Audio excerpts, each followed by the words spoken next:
smoking, drinking, parenting? Remember when Surgeon General warnings were reserved for things like alcohol and cigarettes, things that could physically harm you? Well, in August of 2024, the Surgeon General did something unprecedented. He issued an official warning about being a parent in America. Oh, wow. According to the report, the stress levels associated with raising children are so extreme that it constitutes a national public health concern. Think about that for a minute. In the United States of America, with the largest economy in the world, we've created circumstances for which parenting is hazardous to our health. Okay. When I got married, I was living in Brooklyn, just got home from my honeymoon, and I got pregnant. I found myself pregnant, yes, with my daughter. And I can still remember my husband walking out of the bathroom with the pregnancy test, looking like he had seen the ghost of Christmas past. At that time, I was doing the whole New York thing. I was teaching meditation, I was acting, I was bartending. We had just spent a lot of money on this wedding and the honeymoon, you know, and it was how it was. I didn't have health insurance, and I certainly didn't have any kind of paid leave support. I had to work with what I had, which in my case was a pretty good deal. A husband who hunted and gathered health insurance, and bosses who gave me as much unpaid time off as I wanted. Lucky me. So with drinking and smoking, it's easy. Stop, don't do it, do less. With parenting, we don't actually have that option. I've been a leadership coach and trainer for the last 12 years, specializing in supporting working parents. And I can tell you with certainty that when mothers are taken care of, everyone is taken care of.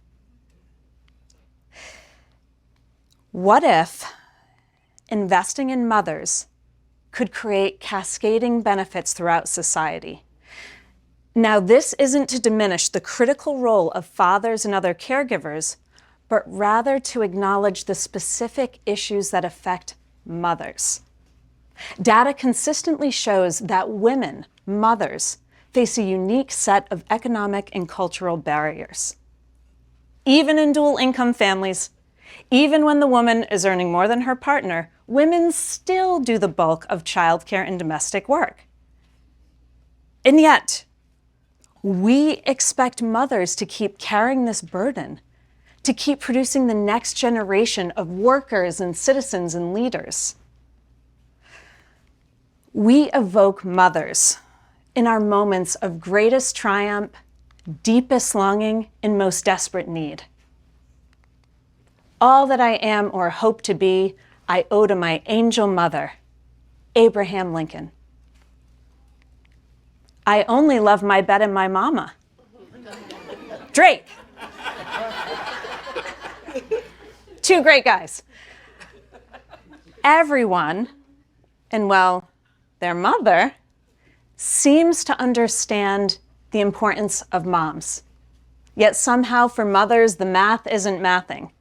Within 12 years of having her first child, a woman is likely to be earning 33% less than a male contemporary.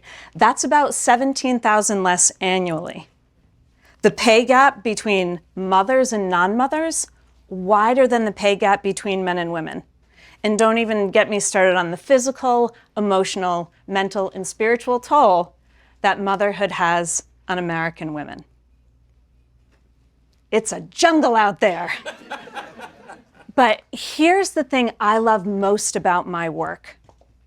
The central question isn't what's wrong. It's the more powerful, optimistic question of what's missing. And what's missing is economic policy and cultural support of mothers. Welcome, one and all, to Trickle Down Momonomics. Yes, the only place where trickle-down economics actually works. So we're going to get into the way back of the station wagon, put on our Walkman, and head back to the 80s to talk about trickle-down economics, an economic theory that suggests that tax cuts for corporations and the wealthy will make its way down to the rest of us. Okay, I got it. Okay, think about the wealthiest person that you can imagine. Get that person in your head, think about it. Okay, I got mine. Okay, the money that that person saves, it's gonna make its way down to the rest of us. Like a lucrative champagne fountain. Except in reality, it's like a desert around here. And it's been widely proven that trickle-down economics doesn't work. But as a wise mom once said, let's not throw that baby out with the bathwater. By solving for mothers, our most impacted group, we create solutions that benefit everyone. And that aligns perfectly with what the Surgeon General recommends: economic policy and cultural support for mothers. On the policy side, trickle-down Momonomics looks like universal health care, national paid leave, affordable childcare, all the greatest hits, okay? That's policy. That's not me. I'm over here on the culture and program side of supporting moms at work. Trickle-down Momonomics at work looks like flexible, humane work, leadership training for parents, manager training to support parents. And you might be thinking, Sarah, my company offers great benefits. And to that I say, wahoo, goody. Follow-up question, how's the actual culture? There's a company that offers expecting moms massages, yes, massages, and 10 weeks of paid leave. Okay, yeah. However, at that same company, when an expecting mom recently announced her leave, her manager said, Q3, not a really good time to be out on leave. So we've got great policy plus weak culture equals $12.7 billion annually in replacement costs to American companies that aren't taking care of mothers, AKA bad business. That's what we call bad business. However, on the other hand, there's Laura. Her biggest business challenge was retaining women when they became mothers.